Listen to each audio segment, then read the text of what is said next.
paranatural avian entity located beneath a mountain, and in uncovered documents indicated that the entity, referred to as El Ratonero by the original inhabitants of the island, appeared in the year 1765 and began a series of aggressive attacks against the fishing villages of the island.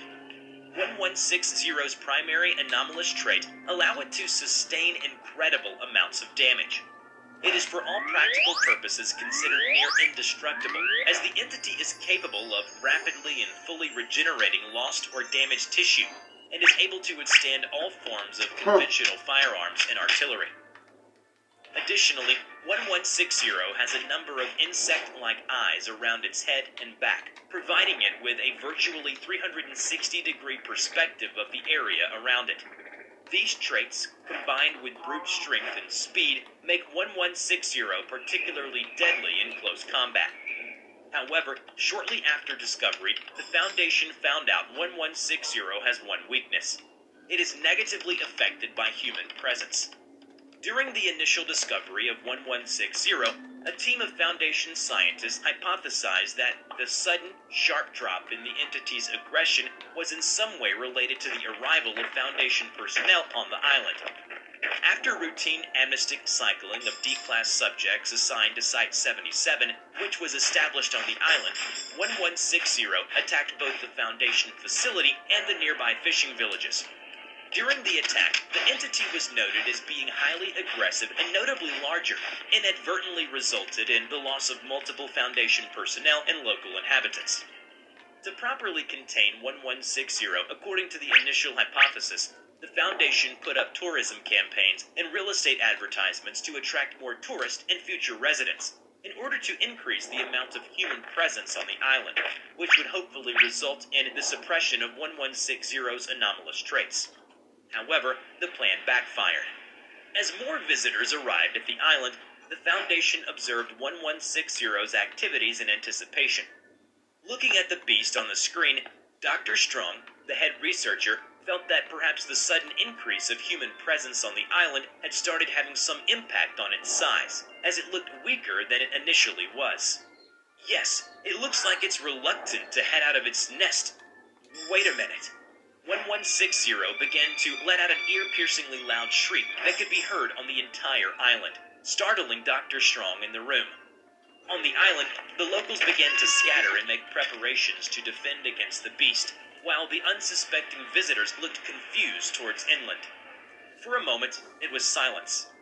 At the village, the men looked up to the sky, and there it was, the silhouette of the giant buzzard gliding towards them from a distance. Damn this thing. I thought it would work. We need to send in fire teams to help with the people. Now. A heavily armed team was immediately assembled and sent to eliminate 1160. Fear. It was chaos all around. The fire team immediately whipped out their rocket launchers. Alright, to hell with these pea shooters. It'll only tickle that monster's funny bone. Bring out the big guns, boys. About time it gets a taste of human ingenuity. Fire! The team fired their rockets all at once, and managed to make contact with 1160. All right, you flying bastard. How do you like that? Wait, what? When the dust settled, the men could see that the wounds inflicted on the beast were healing themselves rapidly. It took flight, and as it let out a piercing shriek, its wings closed and dived at them. It made an impact so great it created shock waves that sent the people flying back. The men picked up the injured and retreated immediately. The beast flapped its wings and soared back to the air, letting out a triumphant shriek. The Foundation sustained heavy losses in terms of properties as well as human lives. The campaigns were immediately canceled, and to cover up the incident, the Foundation put the blame on unforeseen natural disasters. Damn this thing. I swear it was weaker than when we first found it. What changed? He replayed the footage of the fire team's effort against 1160 over and over again, hoping to find some clues to its weakness. Just then, the injured captain walked into the room. Why don't we just, nuke that damn thing? Nuke it? Are you insane? That'll kill all of us on the island, too. Sure, let's say we evacuate everyone, and drop an atom or whatever on the bird, and wipe this island off the map in the process. And if it survives even that, what then? Where do you think it's gonna go next? The room went silent after the outburst. Dr. Strong returned to the footage and played it again. I don't know, but I swear, when we were on our way it seemed weaker, especially when people were running and screaming about. But then, as they started dying left and right, damn things started to look revitalized again. What he said stopped Dr. Strong in his track. People dying. Revitalized. Human presence. Oh, I think I got it. Captain, call everyone right now. The eggheads, security, marketing, everyone. Oh, and bring me a bowl and some cereal from the pantry if you can find any. Now go! When everyone had gathered in the room, Dr. Strong strode to the front of the room. Gentlemen, I believe I found the solution to our issue at hand. Captain, would you please hand me the cereal? Thank you. His audience looked at him in confusion as he calmly poured out the milk and cereal into the bowl, and then took a mouthful of it. This is the solution, everyone. We will print the image of 1160 on cereal boxes and distribute them all over the world. We're a cereal company now, boys. His announcement had caused a stir among the people, as expected by the doctor. He continued, Now I know, this sounds ridiculous. How in the world does selling cereal help contain the beast? Well, you see, the captain told me earlier about how it was regaining its strength when human lives were lost during the encounter. And I've noticed how much weaker it was before it saw the tourists and the team. That led me to one conclusion. Its strength draws from the people's knowledge of its existence. When people were dying, the knowledge of 1160 was left to only a handful of people. That's when 1160 became stronger. The audience murmured with each other. They seemed to be in agreement. The doctor then continued. This is the perfect long-term solution. Kids love cereal, and the box's presence on the shelf will also help to implant the image of 1160 to the consumer's mind. We'll call this project, Project Saturday Morning.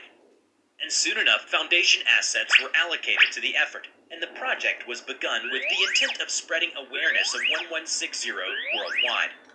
A Foundation front company, Standard Products, released the Super Cocoa Pals breakfast cereal, which were then marketed heavily towards children.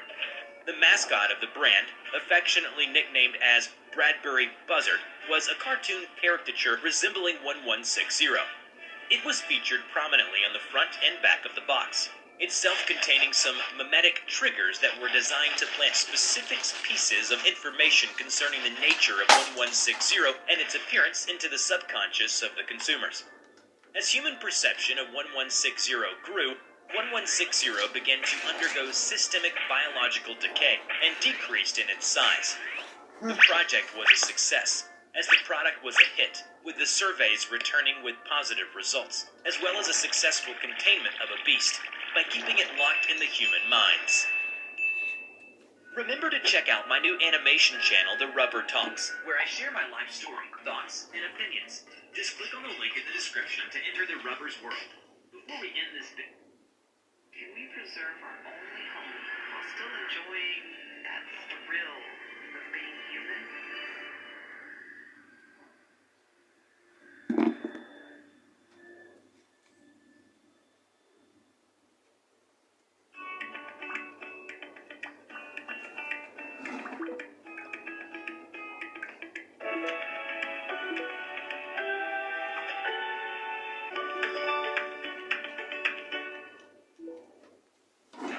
discretion is advised.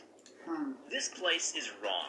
The air, the people, the buildings. Hell, I swear even the sky looks like it's about to collapse. At night, I feel like there's someone or something in my room.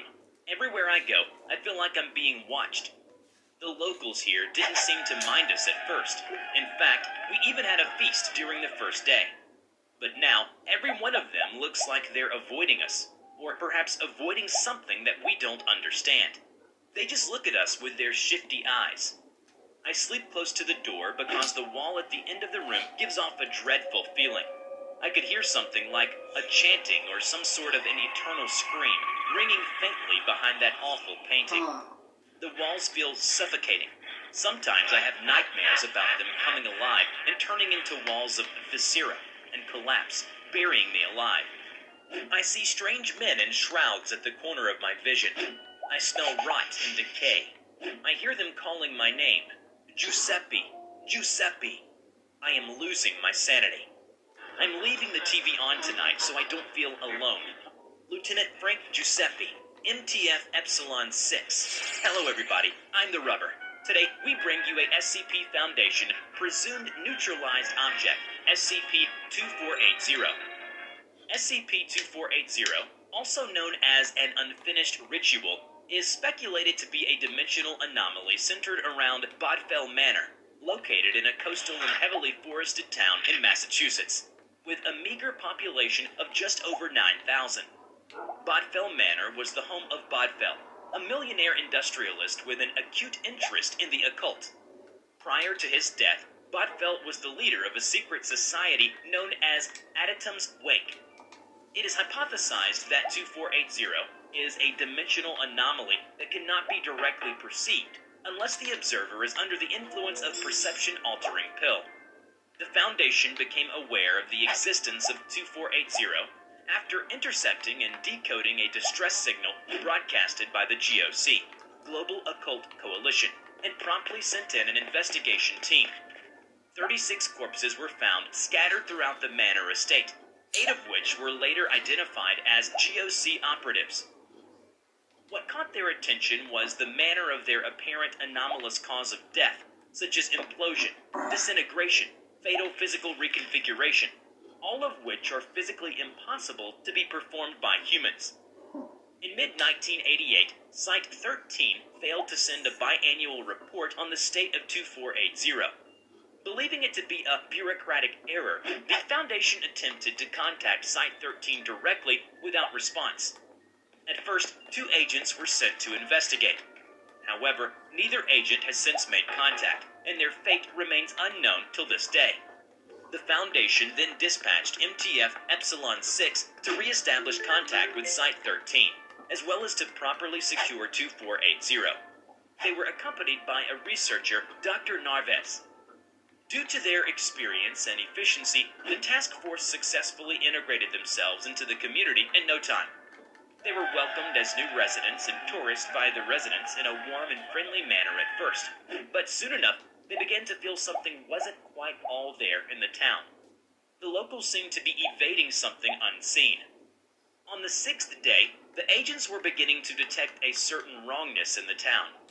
A man who greeted Agent Goldstein with a bright smile, and then the next day stared him down with dead eyes that never blinked. He began to pick up a lingering smell of rot. Agent Grayson, who posed as a tourist, started to detect more frequent movement within the hotel, especially during nighttime. One night, before he went to sleep, he heard movement outside his room, and decided to check through the peephole.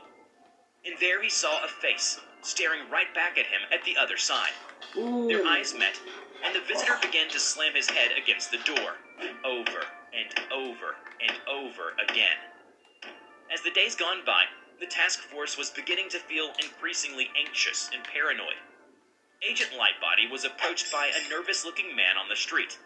"I'm telling you, man, there are monsters in the fog. Unspeakable horrors lurking among us, right in front of our very eyes. You just don't see it." He was found dead the next day, drowned, with an agonizing look on his face. Their encounters were becoming increasingly disturbing. A group of kids were gathering on the street when the sun was setting. When Agent Giuseppe got close to them, they turned towards him briefly. There were blood dripping from the corners of their mouths. They scattered, leaving behind a rat, flayed and covered in bite marks, with missing chunks of flesh. On the 9th day, Agent Giuseppe disappeared. They went to his place and found his journal. All the doors were locked, and the TV was left on. It was like he just ceased to exist. "This town is sick and rotten. Why can't we just burn it to the ground? What are we even doing here? What is our command waiting for? There's something wrong in this town. The locals behave in such a haphazard way. Hell, sometimes they seem to be hallucinating in the middle of the street. And what's more, Dr. Narvaez was trembling and sweating profusely. Meet me tomorrow morning in the town courtyard. There's something all of you need to see for yourself." The next day, they met up as arranged. The doctor handed a pill to each of the agents. "This is a perception-altering pill. It'll let you see the truth behind this town." As they were about to inhale it, Dr. Narvez said to them, "Whatever you're about to see, do not freak out, all right?" They nodded and took the pill. Minutes later, colors became more vivid to the agents, and soon a yellow fog cloaked the town. They began to see people in dark hooded robes. Their outfits were composed of poorly stitched together leathers and hides. Their faces were obscured by the hood. Agent Lightbody averted her gaze away from them. The locals moved aside when the hooded figures approached. Never did they make eye contact. Agent Goldstein steeled himself and explored the town. He now saw the buildings in a state of ruin, covered in a pulsating flesh. The town church had been replaced by a massive, ancient black ziggurat, and the robed entities were prostrating themselves before the structure. One of the figures caught his attention. It was abnormally tall and was holding several unknown creatures by a leash. The creatures had small, unblinking yellow eyes. Their mouths displayed rows of needle-like teeth. Their flesh was pale, yet muscular. They gibbered ancient root cellar. On the far end was a large spiral painting on the wall. As they attempted to touch it, their hands went through it. They walked through the painting and found themselves in a tunnel. Moments later, they reached the end and found themselves in an abandoned farmland. They realized that they've arrived at the Bodfell Manor. An air of dread was beginning to weigh on them. Soon enough, a silhouette of a massive humanoid shambled out of the thick fog. Its flesh was pale and flabby, its face dominated by a large, tooth-filled mouth. The entity was lacking in eyes, ears, and nostrils. Its teeth and three-fingered hands were heavily stained in what looks like pieces of human flesh. It charged at them. Agent Grayson warned the group, but it was too late for Agent Goldstein. The entity lifted him up with a single hand and bit down his torso. Never in their life have they heard a man's scream went silent so suddenly. They scattered and ran through the fields.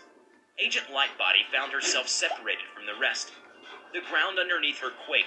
As she looked down, she saw not soil, but fragmented flesh, and crimson-colored tendrils burst forth and seized her by the ankle, pulling her into a hole far too small for any human. The sounds of her screams shot through the field. Fortunately for the rest, they were able to regroup and decided that they would leave the very next day.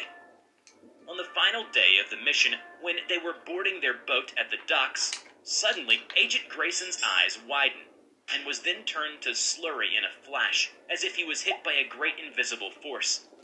What remained of the team felt their lives were spared, as if it was a warning from an unseen force, trying to tell them how easily it could do this to them. As the boat left the dock, the doctor noticed a crowd had formed at the bay. They looked on with faces that spoke to him of desperation, as well as the terror and madness of a town where unseen horror lurks. Remember to check out my new animation channel, The Rubber Talks, where I share my life story, thoughts, and opinions. Just click on the link in the description to enter the Rubber's world. Let's have a join. Which SCP do you want to see in the next video? Making friends can be tough sometimes. Smiling, being kind, and asking questions are all good ways to start meeting people. Viewer discretion is advised. I suffered from nightmares for years. Name a way to die, and it happened to me in my dreams. Being cut in half, drowned, eviscerated by amorphous creature. Just dying each and every night with a myriad of ways and no possible comfort in sight, other than waking up, of course. One night, as if I have completely given up resisting the nightmare, which I usually done so via the means of pills and whatnot, I decided to just let whatever nightmare that was about to consume me to do whatever it wanted. I've suffered for so many years, what's another night? However, that night was different. It started out bad, as usual. Thunderous black clouds roaring, looming above a field of cracked grounds that seemed to stretch on forever. Then, countless enormous asteroids appeared in the sky, superheated rocks shooting down into the earth around me as it traveled towards me, piercing through the atmosphere with ease. However, as I was about to accept my fate to be squashed by the space rocks, the nightmare took a strange turn of events. A yellow streak of light zoomed across the sky towards the asteroid that was closing in on me. and as soon as it made contact with it, the Earth-destroying rocks shattered in 1,000 pieces as a faceless entity appeared in front of me. Still, the nightmare went on. While I was untouched by the asteroids, they kept raining down all around me, collapsing grounds, forming deep pools of lava. Yet, I felt somewhat at ease, even in front of the featureless entity which by its nature should be anxiety-inducing. It was unlike any nightmare I'd had where I would usually be tortured and killed in one way or the other, just unending sufferings that seemed to last longer than the night. But this isn't the opposite of nightmare neither, just different. It was as if the entity had merely altered it to fit itself. Hello everybody, I'm the Rubber. Today, we bring you a SCP Foundation Euclid Class Object, SCP-2840. SCP-2840, also known as Apex Nightmare, is an incorporeal psychic entity that lives within the minds of humans who are experiencing REM sleep. It gravitates towards individuals that have history of chronic nightmares and night terrors. Subjects suffering from recurring nightmares will find themselves unable to experience the recurring dream again by 2840. When the subject is awake, 2840 becomes inactive and seems to have no adverse effects on the host. At least, that is according to all recent testing. 2840 is only able to reside within the subconscious of a single person at a time, but is capable of transferring to another host if they are within 300 feet and are currently experiencing REM sleep. Unfortunately, Foundation researchers have been unable to determine how 2840 travels between hosts, other than it being a psychic entity. Therefore, it cannot be tracked and can only be found after a host realizes it and gives a report to the researchers if that is the case. The only detrimental effect of 2840, if one could call it that, is that hosts will forget minor and inane details to their dreams, but will remember them on the whole. Individuals who are hosts have said that their nightmares and frightening dreams often have an abrupt shift in scenarios. To elaborate, if a host is experiencing a nightmare in which they are being chased by a killer, that killer will be shred to pieces Let's go. or the host will be transported to a safer location with the killer much Turn more off the docile and less Xbox when I aggressive. get up there. In all cases, the threats go are out in either the real neutralized world. or the dream shifts to something far more manageable and less And threatening. chill in the courtyard, In some dude. occurrences, 2840 will replace the threat and will bring no harm to the host. Host subjects of 2840 will always be aware that they are in fact dreaming, and that nothing will be allowed to bring them harm due to influence of 2840. Another dog. Despite 2840 becoming a 4 terrifying dogs and now. anxiety-inducing presence within their dreams, as it'll take on the forms of a featureless humanoid or just simply voids, they do not fear it, and instead feel safe and relaxed when in its presence. Come on. Fascinatingly, the hosts are able to decipher what form or shape 2840 took in their dreams, and can recount it in detail when they are awake. Stay. 2840 was discovered in an undisclosed psychiatric hospital. Dozens of patients reported similar dreams wherein they were experiencing horrifying dreams, only to be saved by a featureless yet benevolent entity. The Foundation then embedded an agent within the hospital to analyze the Let's go. situation, and from gasping from shock. Pause it. Disconnect the controller. Turn it off. There we are.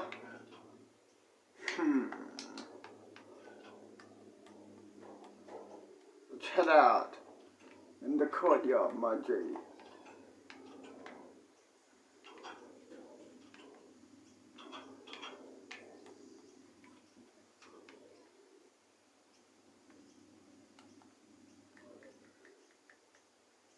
Press play. A blasphemous-looking entity composed of a writhing mass of tentacles, covered in what appeared to be an acidic slime, spikes, and mouths. It looked just like the descriptions of the creatures in his nightmares. Those despicable appendages constricting the man, devouring him. And that was something new. I've never seen that before. I should be... The two scientists set their eyes upon the majestic beast high above the sky. It soared over the peak, let out a low roar that rattled their chest and loosened the snow from the mountainside. Its wings blocked out the sun like a cloud passing overhead. The dragon, Although as fearsome as a beast, it was as chivalrous as a gentleman. It transformed into... Pause it. Head to bed. Wake up in the morning. Another day at the foundation.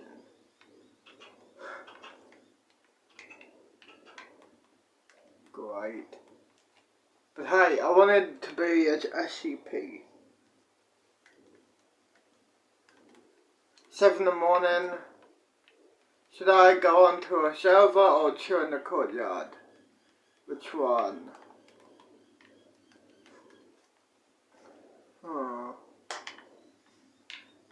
Which one should I do? Go online or go to the courtyard? Which one should I do? Go online, courtyard. Which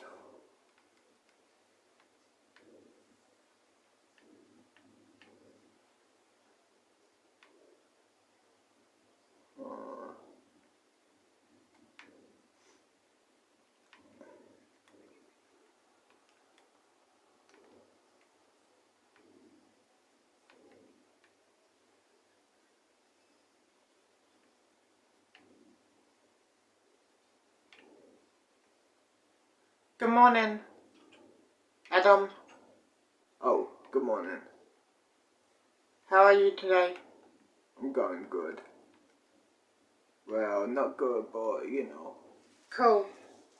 Today we want to experiment review with the Peanut SCP. Okay. Come on. Whatever.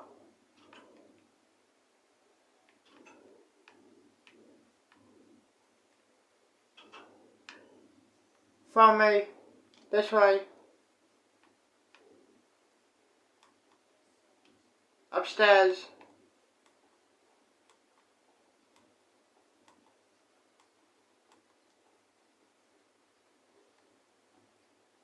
Peanut is this way. Fair enough.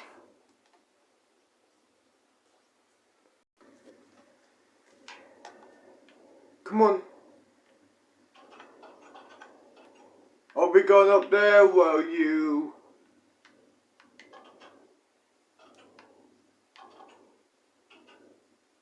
Get in.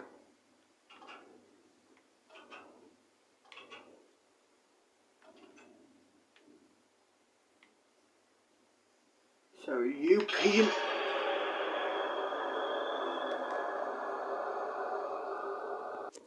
No.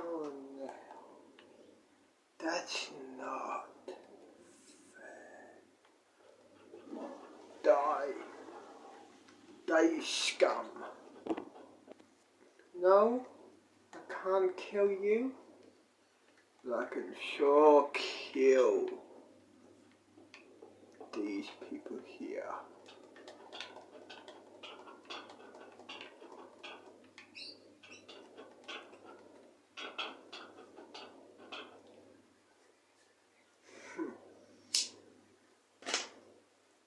Have a joint. Die.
Die!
Oh, fuck! Where can I teleport? Where can I teleport? Fuck. Where can I fucking teleport? Oh, shit.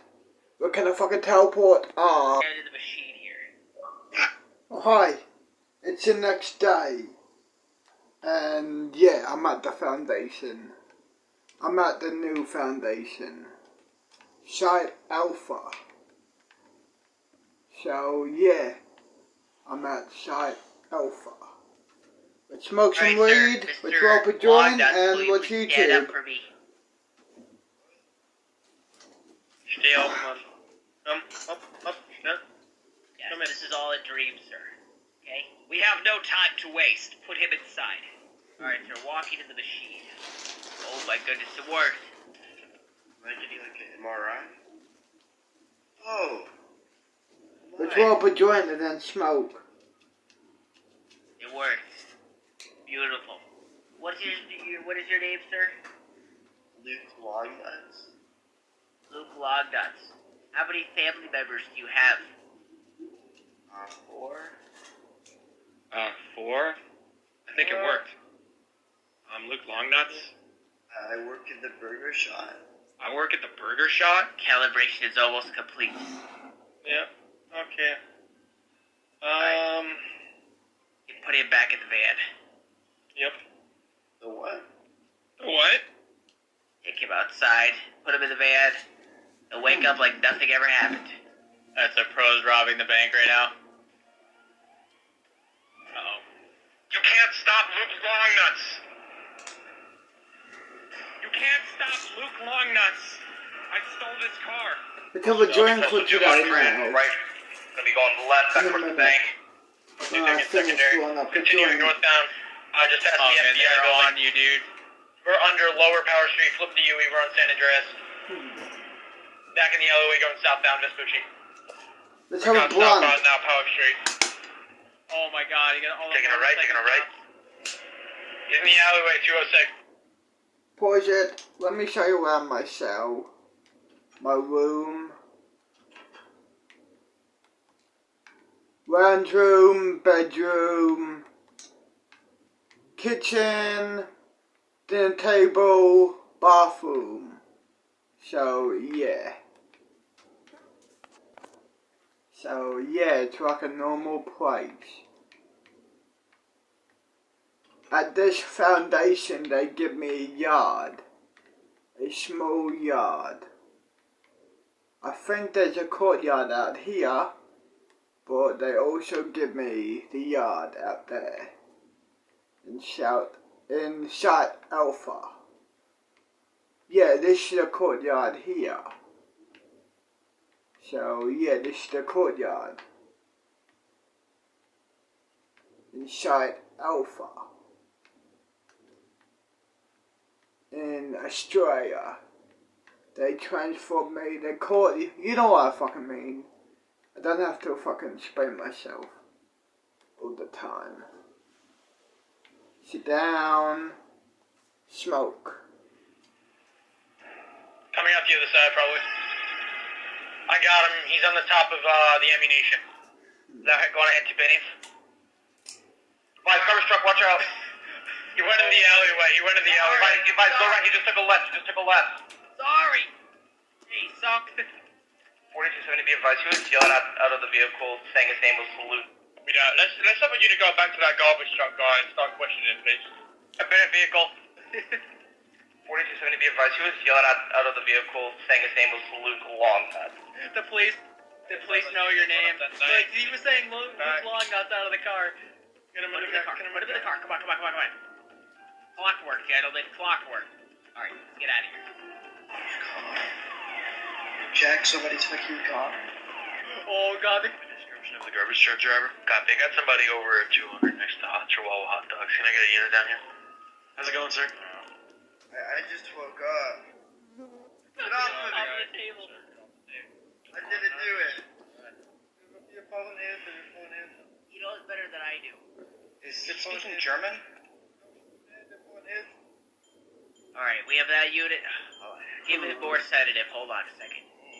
Make sure you take everything. We don't want any sneaky panic. What are you doing? Well, he's built like a horse. He's gonna need more sedatives. We'll have him take the dash cam and also the body cam and wipe that whole thing down. Right, let's zoom over to the laboratory. There's a cop behind us. Hope he doesn't pull us over. It's like a Squidward. He should be waking up any time now. I want a better sword than this fucking crappy knife. Now this is more like it. Other SCP swords that I can use. Yes. That is more like it, dude. Press play. That's our objective.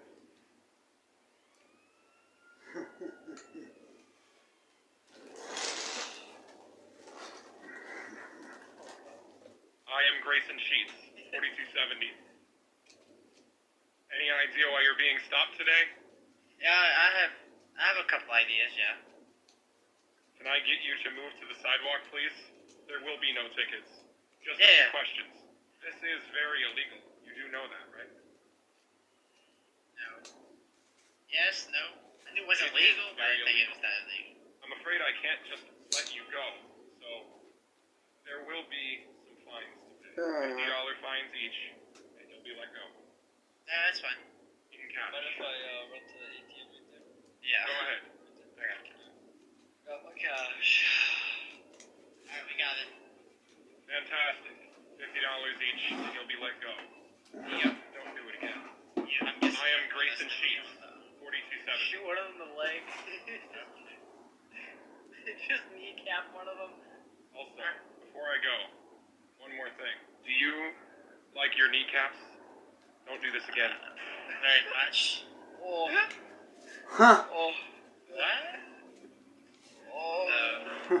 I am Grayson Sheets, 4270. If Oh, you'd my like to make knee. a complaint, you can contact the Los Santos Police Department. I'm Grayson Sheets. They're so confused why I I'm called him Grayson did that. Sheets, 4270. What do you want me to do? Call an ambulance. Right there. Hang on. Oh my god. Hey! Dude, he tried to go get one of the cops that just passed by. He was like, Gonna be banging again. But if the water doesn't succeed or being hot, you're gonna have to use our running urine in the shower. We'll give you a free lobster if you go back up to your room right now. okay, I got my extra room, mate. Sir, are there law enforcement chasing you? No, not us. I don't know what they do. Who's being chased by law enforcement? So it's a good idea to pull out in front of the car, right? A cop car doing like 150? On the bicycle? Do you think it's a good idea? Alright, you're gonna be on the 5th floor. Alright, my vehicle is that blue chipwreck over there. The blue eyesore? Okay. Alright, we'll have valet take care of that. Alright, thank you. I should be on the VIP list right there, lemon drop. Take good money. Oh yes, we have him.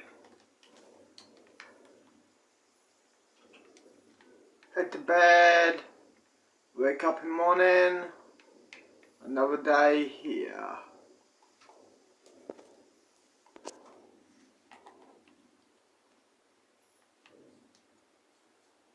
Yo, I'm hungry. Let's head to the cafeteria.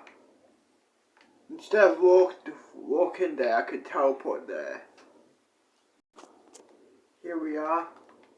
How can I help you? Yeah, hey, I'll just like a burger, double cheeseburger. Sure, here's your burger. Thanks. Let's go sit down here and eat. Let's head out, I guess. Head to the courtyard. Oh, what? I can just teleport. Here we are. Let's go into my yard, like my cell area. Close this, put this here. No, not this. This. Here, close this. Let's head into my yard and chill and smoke and watch YouTube. Okay, press. The fuck? Oh well. Let's, instead of playing with YouTube, connect. And yeah, smoke some weed and listen to music. Out here, buddy. Next. Let's have a joint. The photograph is about understanding that the law is there to protect you. Next.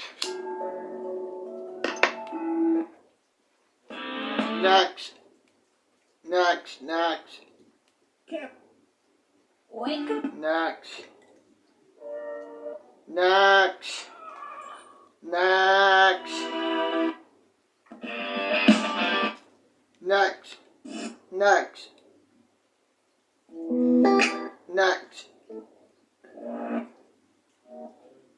Blood still stains when the sheets This are washed. one. Sex don't sleep when the lights are off.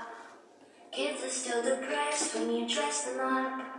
And syrup is still syrup in a sippy cup. He's still dead when you don't like the bottle. Of course it's a corpse that you keep in the cradle. Kids are still depressed when you dress them up. Syrup is still syrup in a sippy cup.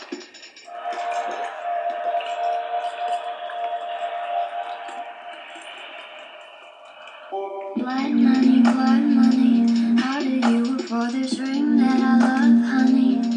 Just another shift at the drug company. He doesn't think I'm that fucking dumb, does he? It doesn't matter what you brought to your home. We know what goes on inside. You call that as your own. We call that silicone, silly girl. We're silly boys. Blood still stains when the sheets are washed. Sex don't sleep when the lights are off. Kids are still depressed when you dress them up. And syrup is still syrup in a sippy cup. He